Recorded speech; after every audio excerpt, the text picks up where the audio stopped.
Ang ginawa pa, hindi doon sa original affidavit niya na naka-attach. Ang tinanong, yung supplemental affidavit na hindi man lang binigyan ng kopya ang kampo ni VP Sara at hindi man lang yun na-explain dito sa impeachment complaint. Paano ka makatanong doon on clarificatory question? Anong i-clarify mo na hindi nga alam ng respondent yung supplemental affidavit niya? Kaya nga, grave abuse of discretion amounting to lack or excess of jurisdiction yun. Ang tawag namin yun, kabalbalan yun. It has no basis under the law whatsoever. It violates the basic dictates of fairness and due process. Opo. Yung mga nag-refer po ba ng mga kongresista, sila ba ay may pwedeng mangalap ng ebidensya or still or ano bang role nila maliban sa pag-refer? Supposedly, kung wala lang sana talaga itong, yung objective lang ba, yung nag-endorse na mga congressman, dapat nag-inhibit sila. I'm referring to Congresswoman De Lima. Dapat nag-inhibit siya. Yung endorser din ng fourth complaint, dapat nag-inhibit din yun kung may Ibig sabihin, dapat wala sila dyan sa Committee on Justice. Kasi endorsement nga sila eh. Sila yung katuwang ng mga nagpasa ng ng impeachment. Dapat wala kasi yan yun eh. Kumbaga magiging bias ang boto nila. 'Di ba?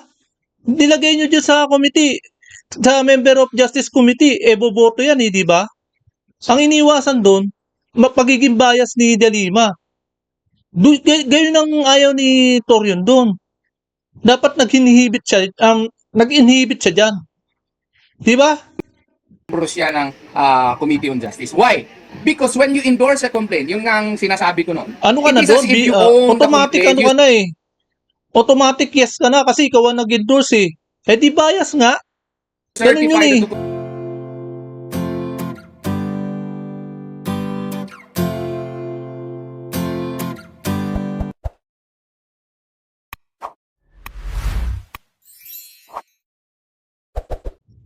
Yun. Mga kababayan at mga kapads press. Yan na nga ba sinasabi ko. Ngayong Lunes, rest back blues. Kumbaga yung mga congressman at congresswoman dyan sa impeachment. Ngayong Lunes, ang asawa ni Vice President, ang ating mahal na Vice President Inday Sara, ay rumesbak at naghain na po ng kaso laban sa AMLAC at mga mababatas na mga pasimuno dyan sa impeachment. Yung tawagin ay bagong version ng mga sindikato na maletagang. Yung mga mababatas na yan, di ba? Paglabas ng impormasyon sa bangko, mga walang hiya talaga. Walang hiya talaga kayo dyan sa Kongreso. Oh. Ayan, tuloy at hetot. Umalma na ang asawa ni Vice President Inday Sara na si lawyer Manasseh Mans Carpio. Diba? Kaya ito, ayon sa balita, maghahain daw ng kasong kriminal ngayong araw. Ito na nga at papakita ko sa inyo, naghain na po, ayan na po siya, naghain na po ng kasong kriminal ngayong araw laban sa mga opisyal ng Anti-Money Laundering Council at mga miyembro ng House of Representatives dahil sa di umano'y paglabag sa sikreto ng bangko, privacy, privacy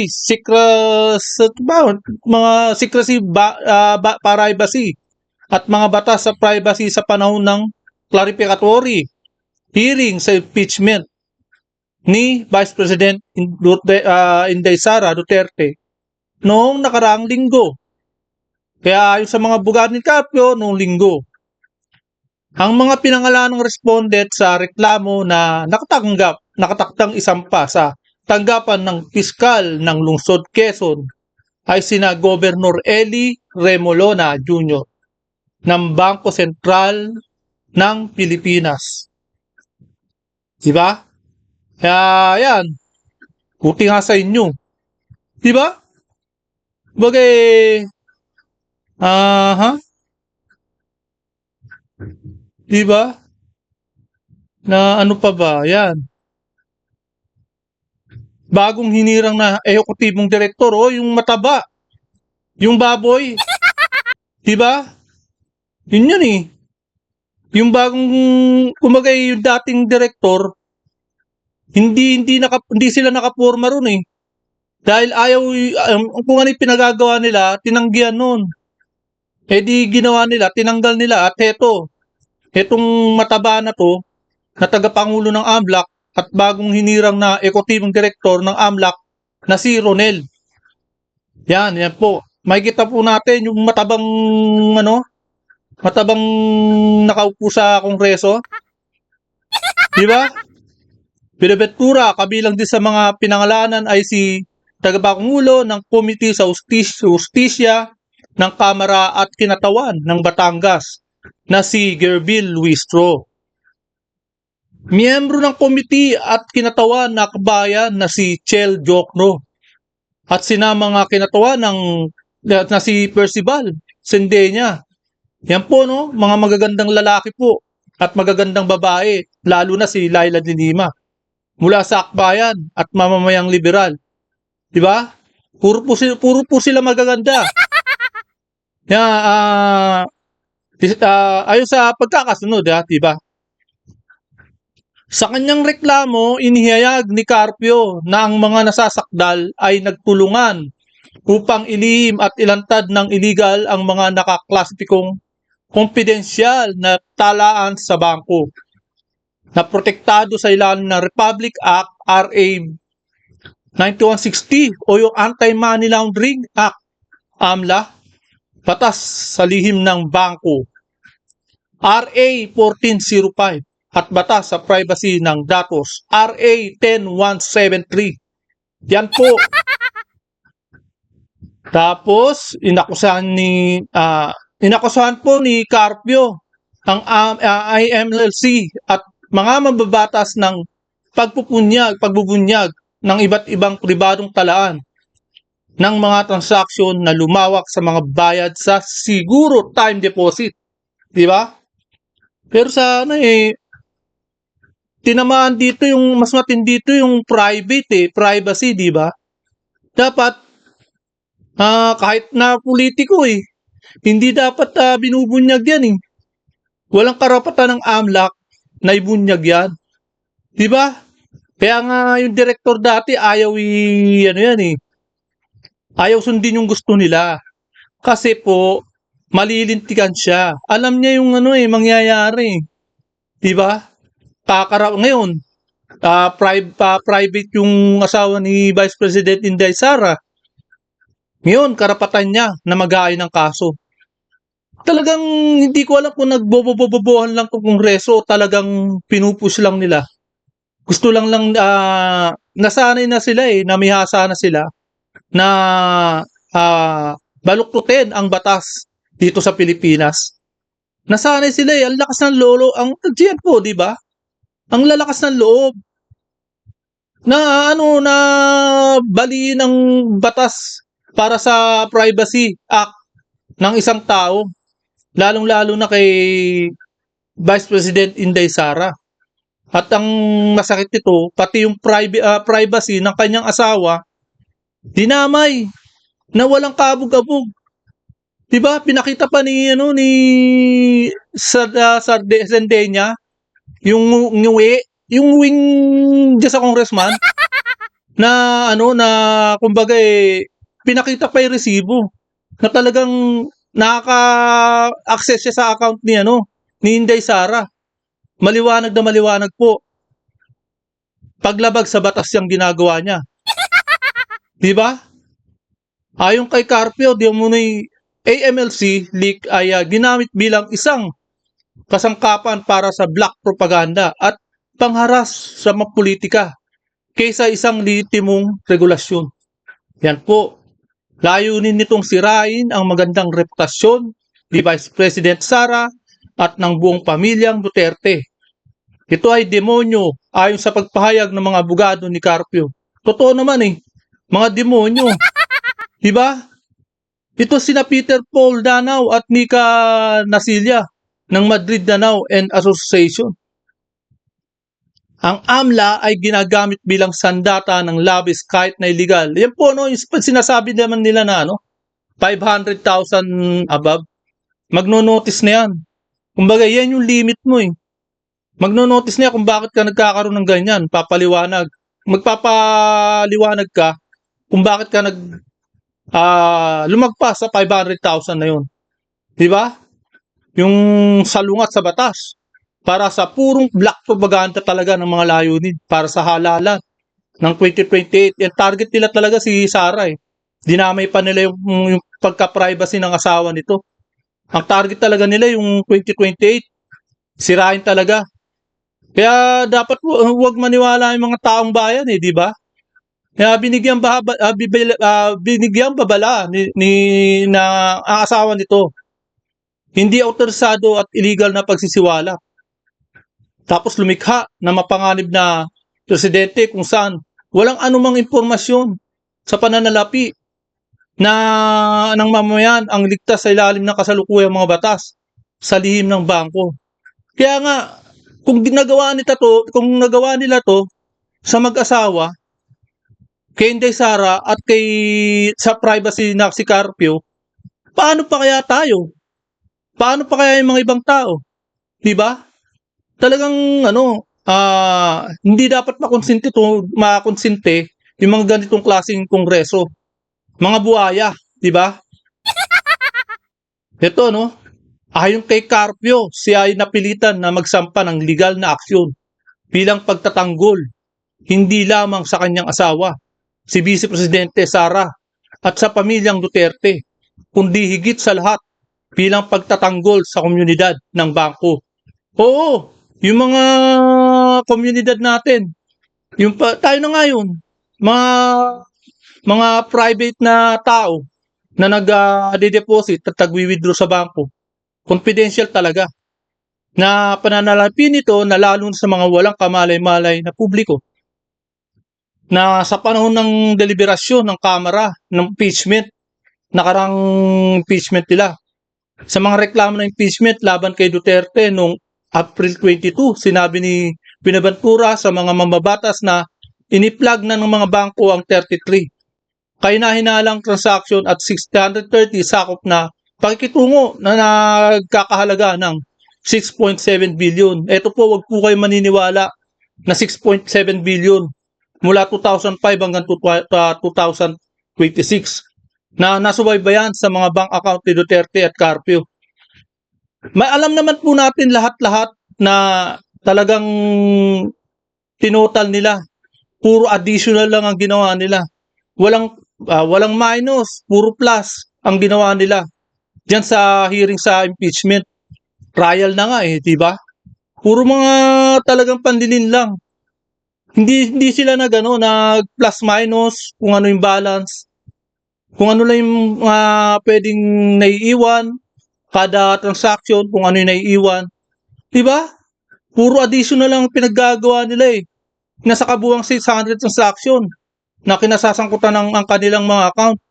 Ini-plug ng mga bangko ang 33 bilang kahinala o kinasasangkutan ng halagang higit 500,000 sa isang araw ayon kay Binaventura. Lang 500,000, makakapag-ano ka ba? Makakapag-deposit ba siya araw-araw ng ganon? Isang araw? Grabe. Kaya yung mga transaksyon ay tunuring na kainahinala sa ilalim ng sistemang pagbabangko sa Pilipinas ay tumutukoy sa mga daloy ng pera na nagdudulot ng pagdududa tungkol sa pagkakailanlan ng kliyente, obligasyon sa kalakalan o papasalidad na pananalapi. Diba? Yan po. Talagang propaganda ng mga congressman, ng mga crocodile, at higit sa lahat, mga maletagang. Diba? Yan po.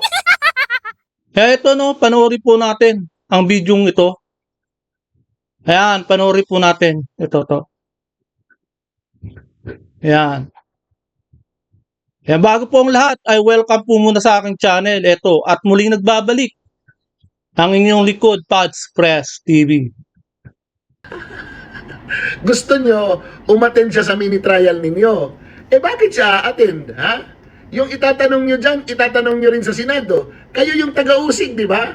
O, bakit 2 beses siyang mag-a-appear sa inyo? Mag-a-appear sa inyo ngayon, mag-a-appear din sa Senado. Mga ulol pala.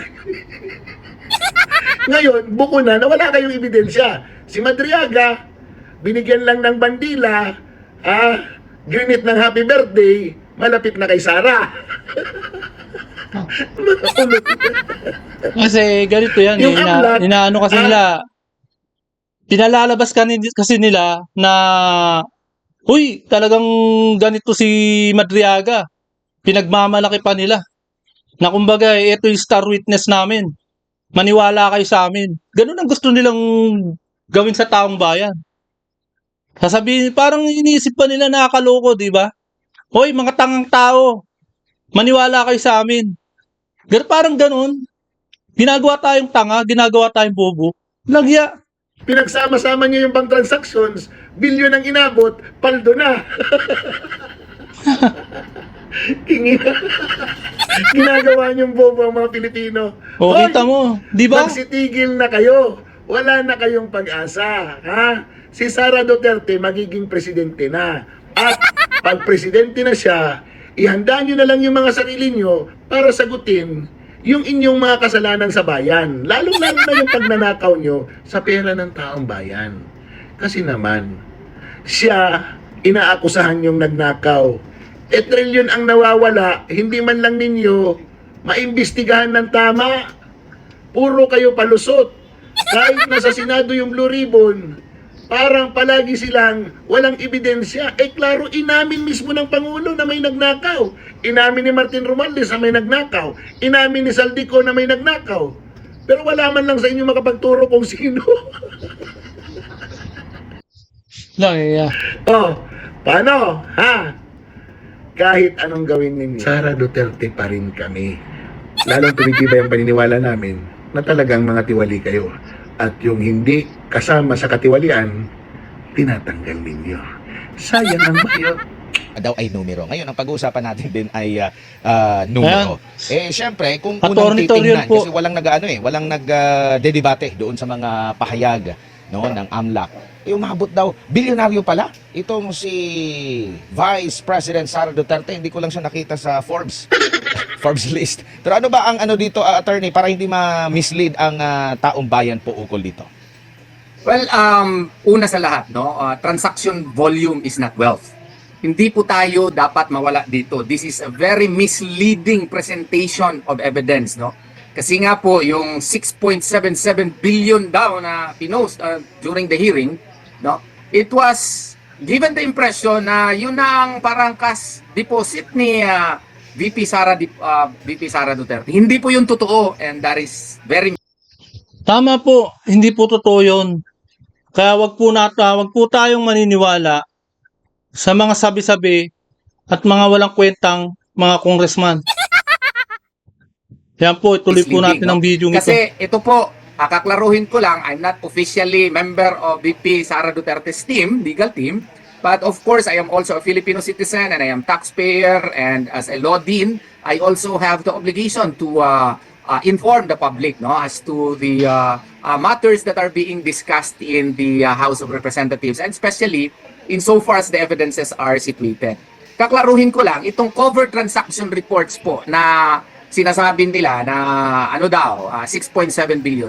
Hindi po yung deposito. Ang ibig sabihin lamang po yun, ayun yung cash inflow, outflow, pati yung investment, pati yung mga other movements of the funds over a long period of time. Ang haba-haba nito, 2000. Ang ibig sabihin kasi ni Atty. Torion, yung withdraw, deposit, withdraw, deposit, withdraw, deposit. Kada ano, ang kumbaga kada labas ng halimbawa, kada labas ng resibo, lahat yun ipunin nila.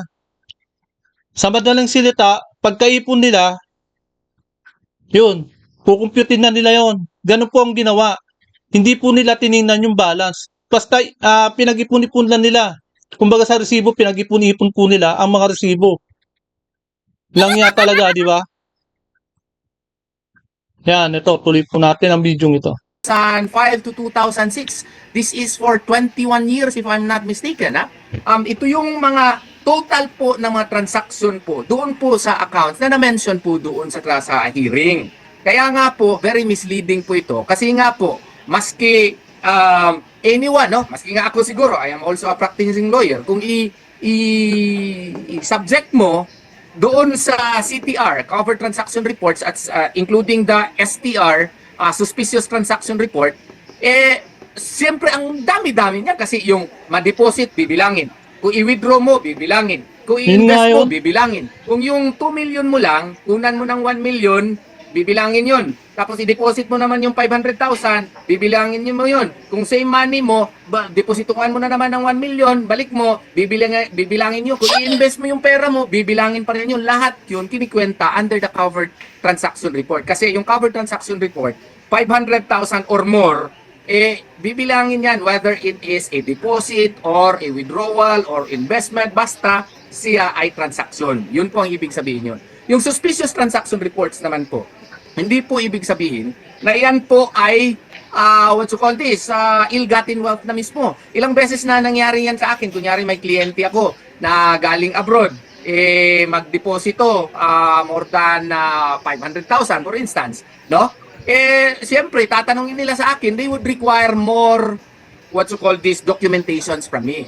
It is flagged as STR, but it does not mean that it is already ill-gotten. Magre-require lamang sila ng additional documentation sa akin. Kaya nga, ang sinasabi ko doon sa post, kasi ang daming kung makikinig ka doon sa sa mga mainstream media, parang binabanner ka agad nila that we have already proven the guilt of VP Sara Duterte. Sumasakit yung ulo ko. Yun bang 6.7 million na nire-report nung na mga transaction reports?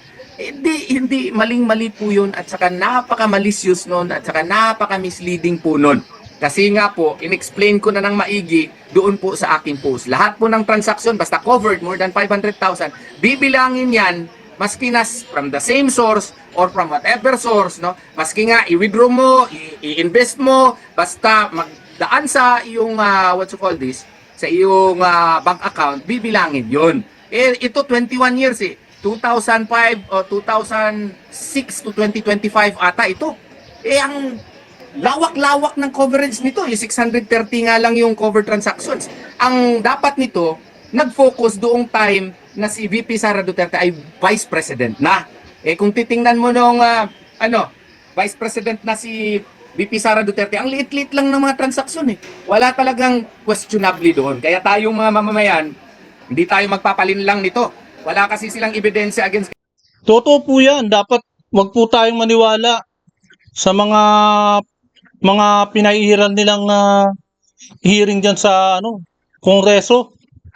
Lang mga hindi marunong sa math o talagang sa haba-haba ng mga transaksyon ayaw lang nilang gawin ng formula. 'Di ba? Halimbawa, ang pera mo 100, tapos nag-withdraw ng 50. Di dapat ang tinira nila ron yung balance. Ang tinototal nila ron yung balance. Pero plus minus 'yon, 'di ba? Halimbawa, nag-withdraw nag-deposit ng 25. Di kukunin pa rin nila yung balance. Kukunin nila na 75 na yung balance. Di etong araw na to, ilan ang balance. 'yun. Talagang napakalaking mali po ang ginawa ng kongresong ito. Grabe, di ba? Hindi sila bumase sa balance. Hindi nila balance. Puro balance lang naman ang kukunin nila Hanggang sa makita nila yung yung total Di ba? Etong araw na to, magkano withdraw? O magkano balance? O eto, 25. O etong araw na to, may dineposito nila. O magkano balance? O di dapat sinulat at ni-record nila bawat balance. Talagang talagang nililin lang tayo. Akala nila kasi mga Pilipino. Mga mas masaul pa sila sa mangmang. Kasi alam ng Pilipino na hindi sila hindi na tayo maloloko. Ganyan po. Ang lumalabas tuloy, sila yung mas mangmang sa nangyayari dito sa impeachment. 'Di ba?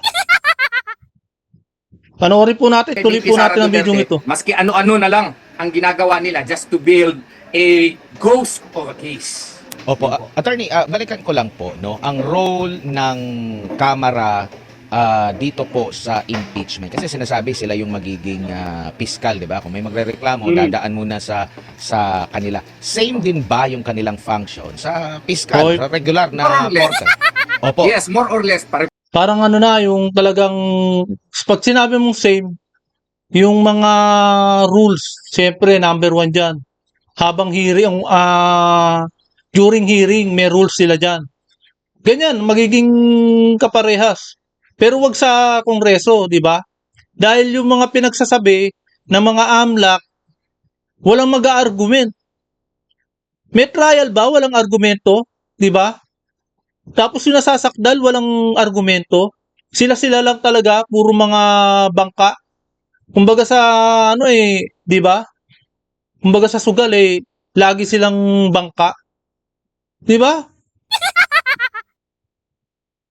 Pareho sila sa piskal. Kaya nga, ang piskalya naman, pag anong ipafile doon sa na-complaint, doon sila mag-concentrate. Kung anong mga i-attach, doon sila mag-concentrate. Kung may mga hindi klaro, doon sa in-state, doon sa complaint, pwede sila magpatawag ng clarificatory hearing. Oo, para mag-clear out yung mga hindi klaro masyado na na-state sa complaint. Pero kinakailangan na na-state sa complaint. Ang problema dito sa ating impeachment complaint, like for example, iklaro ko na masyado si Senator Trillanes. Alam nyo ba na si Senator Trillanes nakasaad lang sa third impeachment complaint ni Father Sabalya? Footnote lang 98 under paragraph 110. Ano pang naka-footnote sa kanya? Ang naka-footnote sa kanya ay according to him daw, based on newspaper reports, ito daw yung mga ill-gotten wealth daw or mga questionable transactions daw ni Tatay Digong at ni Sara Duterte. Maling-mali yun na Narinig ninyo? Puro daw, di ba? Ibig sabihin, ang katumbas ng daw, chismis. Di ba? Chismosa. Napakalang chismosa talaga ni Trililing, di ba? Tuloy po natin ang video basis ito. po for a subpoena. Bakit po maling-mali yun? Kasi po, yung basis for a subpoena must be based on personal knowledge. Yung doon po sa footnote po, kung saan nakasaad yung name ni Senator Trillanes, ibase po yun sa newspaper reports. Kung newspaper reports pala yung basihanan niya, hearsay evidence yun twice removed. Meaning, hindi yun pursuant sa kanyang personal knowledge. So, dapat hindi yun pinapasabpina. So, ang nangyari, based on that, pinasabpina na lahat, yung mga, mga bank records niya, pati misis niya, pati yung ibang mga korporasyon. Kaya nga sa impeachment na yan, walang posible, di ba? Hearsay lang, pinatulad pa. Lang yan. At saka, pati AMLAC, pinasabpina na. No? So, kaya nga, bawal yun maling-mali po yung basihanan Bawal, for the bawal subpoena talaga. event. Opo, nabanggit mo yung clarificatory. Saan po ba ito? Pwede ba siyang huli after na mag-declare na sufficient in form, in substance? Nag-declare na sila sa mismong ibig sabihin committee. Or dapat mauna itong clarificatory bago sila mag-decide kung sufficient in form, substance, or yun nga, attorney. As a general rule, tama ka. Pero, kung ibase natin sa Rule 3 Section 7 ng House Rules, posible, okay, may basihanan yon doon sa Rule 3 Section 7 nila that a hearing may be conducted. But, again, based on the complaint. Okay? Hindi yung sila na ang mga ngalap ng mga ebidensya para mapalakas ang complaint. Hindi po pwede yun. Fishing expedition na yun. Kasi nga po, ang basihanan dyan, naka-find na pala kayo ng sufficiency in form at saka sufficiency in substance, ang i-clarify ninyo yung mga nakasaad lamang doon sa complaint. Ang sinasabi nila, doon sa complaint ni Attorney Cabrera, doon sa fourth complaint, ang nakasaad kasi doon, and they may, pwede natin busisiin yung kanyang mga ITRs, mga SALN, no? Para ma-prove natin itong complaint na ito. Pupwede ba yun? Hindi po pwede yun. Shotgun allegation yun. Hindi po pwede. So, ang ibig sabihin nun, ginagawa mo na ngayon ang Committee on Justice na magiging investigator mo, na magiging evidence gatherer mo para mapalakas mo yung complaint. Hindi po pwede yun. Fishing expedition yun. You have to state with specificity at the very least so that you can come up with an allegation with containing ultimate facts which would indicate, no, that you have charged the offense of graft and corruption, culpable violation of the 1987 Constitution, bribery, other high crimes, and such. Kasi kung hindi mo magawa yan, ang duty ng Committee on Justice is to dismiss the complaint. Opo. Bilang piskal, yung mga pahayag na parang meron na silang desisyon, meron na silang conclusion, pwede po ba yun? Tapos sasabihin nilang may due process. Pero pakikinggan mo yung kanilang intro, mga dalawang intro, meron ng mga final na decision, tapos sasabihin na kung mali ang mga inaakusa laban sa iyo, dapat humarap ka.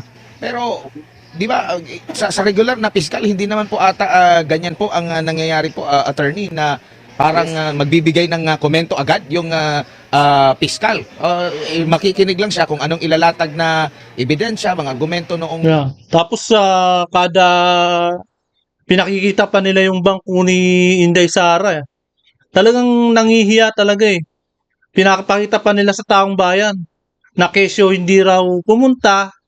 Parang pinaparinig nila, pinapakita na hindi raw at tumatalikod daw yung vice-presidenta natin. Lang yan. Puro yung sabihin hindi pa naman korte yan, di ba? Hindi pa naman senado yan para umaten ang vice president namin. Di ba? Kaya tuloy po natin ang video ito. naghahain ng reklamo, tsaka ano yung reply ng inirereklamo, attorney. Oo nga, yun sana. Ang nangyayari kasi dito, yung nag-endorse pa ang mga pinakamaingay. No? Like for example, isasabi na, timing, na nadala ko pala ito. Ito yung third impeachment complaint. Opo, opo. Okay. Sana ang pinatawag nila dito, itong mga nag-file. Ito si Reverend Father Joel Saballa, Reverend Father Joselito Sarabia. Biruin mo kung basahin mo itong complaint na ito, magtataka ka. Bakit? Kasi the complaint should be based on personal knowledge. Pero yung mga allegation nila dito, sasabihin mo paragraph 21. Prior to her election, VP Sara served as the mayor of Davao City from 2010 to 2013, 2016 to 2019, and 2019 to 2022. As mayor, she mimicked her father's despotic, arbitrary methods and ruled the bailiwick of Davao City with an iron fist. Is this a declaration of ultimate facts? No, this is a matter of opinion. And this is even a baseless opinion, knowing the fact that Father Joel Saballa is actually based in the Diocese of Novaliches. Ito sana ang pinatawag nila. Kasi Dapat yan yung mga pinatawag nila para matanong ng kagaya ni Marcoleta. Sayang dapat natanong ni Marcoleta yan Tapos ang isa pang rules na problema ng house na to yung mga katulad ni Marcoleta na hindi miyembro diyan sa House Impeachment Justice Committee, pwede naman palang sagutin ang mga tanong niya kahit hindi siya miyembro. Ang bawal lang sa kanya ay yung magtaas ng kamay at bumoto. Ganun po. Pero may karapatan po siyang magtanong sa mga resource person o yung mga taga-AMLAC, mga taga-OWA. Pwede po nilang tanungin yun at kailangan may karapatan din pong makuha niya yung sagot ng mga yun. Yun po yung tamang rules ng Justice Committee na maletagang. Di ba? Kaya nga ang ginagawa nila, pinagbabawalan ni Luis Tro na makakuha ng sagot sa mga tanong ni Marcoleta. Hindi raw pwede. Diba? Ewan ko ba to si Luis Cruz kung sang planeta galing to? Langya. Tuloy po natin ang video. Naggawa ng complaint eh. Siya nagreklamo. Sasabihin ka na, o siya ang nagreklamo. If you are an unbiased, unbiased Committee on Justice, ipatawag mo ito si Father Sabalya. Sasabihin mo, ito yung Dapat clarificatory lang. questioning ha. Father Sabalya, you mentioned in paragraph 21 of your complaint that as mayor, she mimicked her father's despotic, arbitrary methods and ruled the bailiwick of Davao City with an iron fist. Father Sabalya, in your complaint, you did not attach any evidence in your complaint. What made you say that she ruled Davao City with an iron fist? Yun ang mga clarificatory question. Dapat tinanong mo rin kay Sabalya. Sabalya, pinabili ka lang ba ng suka rito? Langya. Ba't walang kasamang attachment to? Ganun yun eh. Ito pa, paragraph 22, sabi dito, when she took over the office of the Vice President OBP, VP Sara was unsatisfied with the budget given to her. Imagine that, in an impeachment complaint. Kung ikaw ay tarong, kung ikaw ay tamang-tama, unbiased, and competent hearing officer, sasabihin mo dito, i-clarify, patawag mo siya dito sa hearing. Father Sabalya, you said that when she took over the office of Vice President, VP Sara was unsatisfied with the budget given to her. Can you please tell me, were you working in the office of the Vice President? Oh, di ba ka? Paano niya masabi ito? Pari siya sa Novaliches. How did you know that she was unsatisfied with the budget given to her? Yan ang mga clarificatory question. May basis doon sa complaint. Hindi yung ipapatawag yung mga tao na wala naman, hindi naman nakasaad doon sa kanyang complaint. Kaya nga sinasabi namin, fishing expedition yung ginagawa nila. Ay. Attorney. Kasi hindi na nakasaad sa complaint, yung pang tinatanong. Yung Oh, yung tanong niya no ni 'di ba pinaglaban yun niya no ni Marcoleta? Sabi nga bakit hindi ka sa complaint na to bakit hindi naka-attach yung mga data ng SALN? Na bakit naman ngayon yung kinukuha yung mga ebidensya? Samantalang hindi naka-attach sa complaint, article of impeachment, yung mga SALN. Yun yung tinatanong niya ni Marcoleta noon na hinarang naman ni Baculaw na si Luis Cruz. totoo na na-mention dito si yung kanilang star witness na preso preso ngayon. Anong pangalan ng star Madriaga. witness? Madriaga. Madriaga. Totoo na naka-mention dito. Sana tinanong ito si Sabalya, Father Sabalya, inattach mo itong affidavit dito ni itong tao na ito. Anong pangalan nito, Father Sabalya? Paano kayo nagkakilala? Yun ang mga tanong. Paano kayo nagkakilala? Bakit ka nag-attach ng affidavit? Sinong nagbigay sa iyo ng affidavit nitong tao na ito? Kasi pare ka naman Bakit ka may affidavit na ganito? Yun ang mga tanong. Paano mo siya nakilala? Paano ito nabigay itong affidavit sa iyo? Kasi in-include mo ito, so parang may personal knowledge ka nito. Matagal mo na ba siyang kakilala? Yun ang mga ang nangyari. Yung affidavit nitong tao na ito, hindi ko siya gustong pangalanan kasi baka sisikat siya lalo, wala namang kabuluhan yung mga testimonya niya. Ang ginawa pa, hindi doon sa original affidavit niya na naka-attach. Ang tinanong, yung supplemental affidavit na hindi man lang binigyan ng kopya ang kampo ni VP Sara at hindi man lang yun na-explain dito sa impeachment complaint. Paano ka makatanong doon on clarificatory question? Anong i-clarify mo na hindi nga alam ng respondent yung supplemental affidavit niya? Kaya nga, grave abuse of discretion amounting to lack or excess of jurisdiction yun. Ang tawag namin yun, kabalbalan yun. It has no basis under the law whatsoever. It violates the basic dictates of fairness and due process. Opo. Yung mga nag-refer po ba ng mga kongresista, sila ba ay may pwedeng mangalap ng ebidensya or still or ano bang role nila maliban sa pag-refer? Supposedly, kung wala lang sana talaga yung objective lang ba, yung nag-endorse na mga congressman, dapat nag-inhibit sila. I'm referring to Congresswoman De Lima. Dapat nag-inhibit siya. Yung endorser din ng fourth complaint, dapat nag-inhibit din yun kung may Ibig sabihin, dapat wala sila dyan sa Committee on Justice. Kasi endorsement nga sila eh. Sila yung katuwang nung mga nagpasa ng ng impeachment. Dapat wala kasi yan yun eh. Kumbaga magiging bias ang boto nila. 'Di ba? Nilagay nyo dyan sa committee, sa member of justice committee, boboto yan eh, 'di ba? Ang iniwasan doon, pagiging bias ni De Lima. Gayon ang ayaw ni Torion doon. Dapat nag-inhibit siya diyan. 'Di ba? membro siya ng Committee on Justice. Why?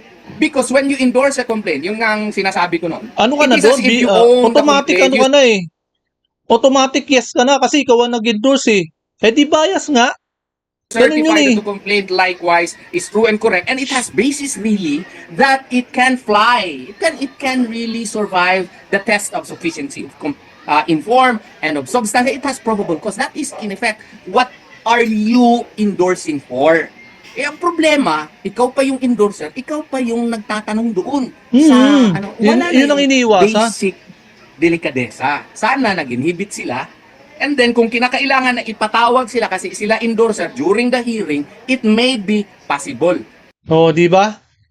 Akala kasi ni De Lima, hindi sila mapapansin ng mga ibang abogado na kagaya ni Torion. Ngayon, sinabi sa atin ni Torion, sa malamang at sa malamang, may nakakaintindi na itong mga Pinoy eh, sa sinasabi ni Torion, tungkol sa pag-i-inhibit dapat ni De Lima. Kasi nga, isa siya sa mga nag-endorse eh, ng impeachment ni Inday Sara. Tapos, siya pa ang upo dyan. Kailangan, ito lang sinasabi ko, kailangan maintindihan din ng mga Pinoy kung ano ang ginawa ni De Lima na dapat nag-inhibit siya dyan. Sa pamamagitan ng pagpapaliwanag nito ni Atty. Torion. Di ba? Pero yung hindi siya nag-inhibit at nag-join sila actively during the determination of sufficiency in form and substance and during the hearing proper to determine probable cause, that is questionable. And whatever may be the report, that is a product of that mistake may be questioned before the Supreme Court. Kaya nag-prepare na ako ng yung opisina namin na katulong ko yung aking mga abogado led by Assistant Dean Resi Rizada Nolasco, at saka mga kasama kong mga abogado, nag-prepare kami ng supplemental complaint. Meron pa ng isang basis dapat din lang. dyan na yung kanilang counting ng session days. In-extend pa nila, maski recess na. Kinwestiyon ko rin yan dito sa panibagong supplemental complaint. So Ang kagandahan lang nito, dapat yung pagtulong-tulungan nila, kagaya ni Atty. Torion, Atty. Topacio, lahat, Atty.